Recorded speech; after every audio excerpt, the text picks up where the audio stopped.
Hello, welcome to Beginning Engineers. Today I'm going to be talking about computer-aided manufacturing, abbreviated as CAM. What is CAM? Computer-aided manufacturing is the use of software and computer-controlled machinery to aid or fully automate the manufacturing process. We live in a world where so many of the things we use and buy are manufactured at a very high volume, which makes them cheap. Without CAM, they wouldn't be as cheap or they wouldn't exist at all. CAM is the intersection of software, machinery, and then the translation to go from your design to the physical world, translating that software design to a machine program to actually make the part.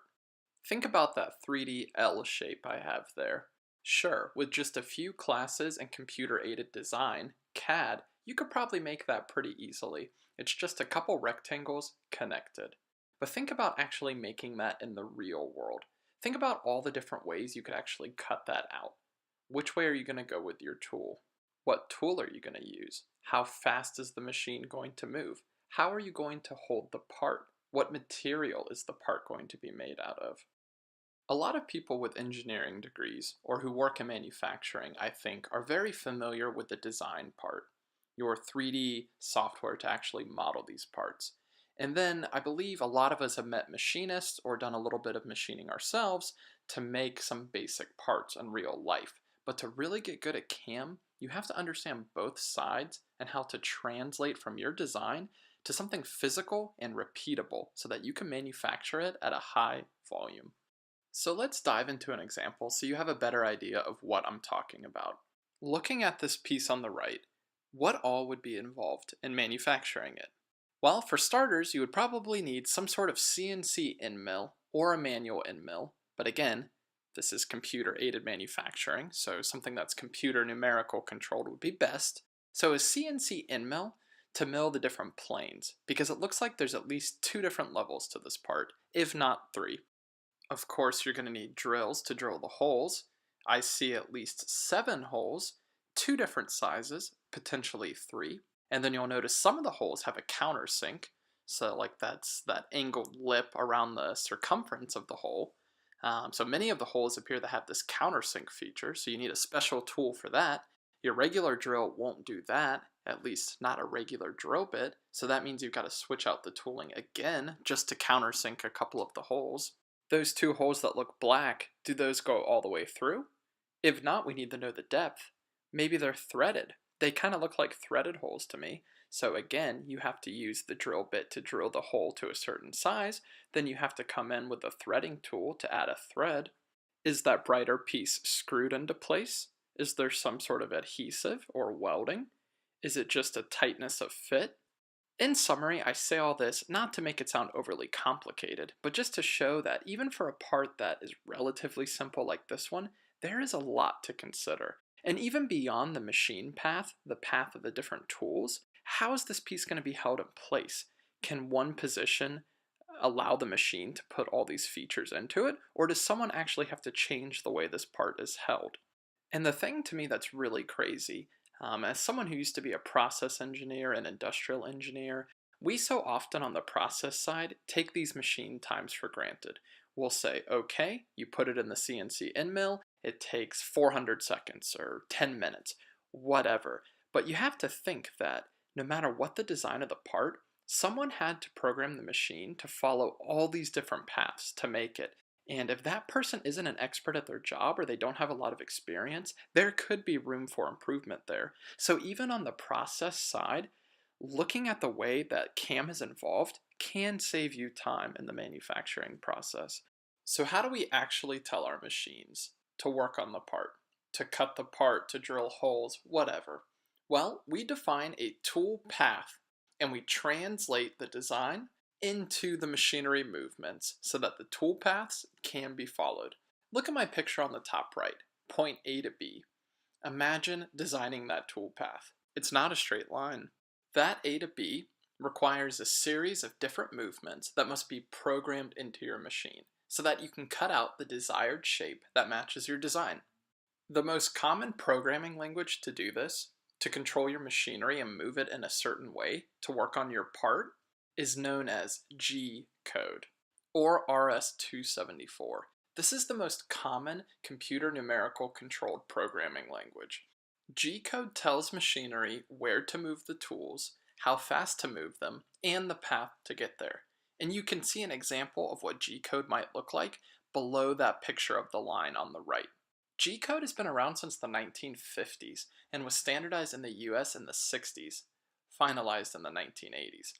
Other countries also have their own versions of G code, a common one being ISO 6983. And that's good. I like ISO. It's an international standard that many different countries follow. While other letters are used in G code, many used in the language start with the letter G, hence the name. Here are some examples. G01, G01, linear interpolation. With linear interpolation, you set the beginning and end points for a tool to cut along, and the computer calculates a straight line between the 2 points. It interpolates a straight line. That picture on the top right, A to B, you would not use linear interpolation to do that whole tool path. It's not a straight line. You have G02, circular interpolation, clockwise. So it's similar to G01, but a radius is needed. Many programs often require a brief G01 before a G02 can be started. So move in a straight line, then you can move in some sort of circle or partial circle. G28, return to home position. So almost every machine should have a home position for your tooling. This is some point in 3 dimensions, X, Y, and Z. And it's important to remember that you're machining something in 3 dimensions. Sometimes it can be easy to forget that when you're designing a part. So let's put multiple movements together, again looking at that image on the bottom right. And let's imagine that you have to trace the path from A to B in the image above. You might have a G01 to get to point A, so your tool is moving slightly away from its home position. Then you might have another G01 where you're moving at a slightly different angle, but starting that curve where technically it's still a straight line. Then perhaps you could move on to your next line of G code, and at this point maybe you are using a G02. That first bend in the path kind of looks like part of a circle. Then again it might be a G01 to move down to the right a little bit. Then at this point you might be going counterclockwise, so that's a different bit of code I haven't even touched on, a counterclockwise circle. And then again maybe another G01 to move to that final B point. And all that was just to make that simple line with some curves in it. So you can imagine for a complex part, all the different lines of G code you would need. So what are some of the difficulties with CAM? The first one I have listed here is streamlining tools and tool paths. I touched on that a second ago, so I really won't dive into too much more detail. But imagine when you have a more complex shape. That picture on the right, for example, that's a bit more complicated. Think about all the different A to B's you have. Like in the picture before, the slide before, that A to B path, think about how many of those you would have to design when machining something that looks similar to the part in this picture. Not only are you talking A to B, but you're talking potentially different tools, potentially different speeds, and multiple dimensions. The next problem being ease in use. And that kind of comes from tools and the tool paths required. You saw that G code in the example before.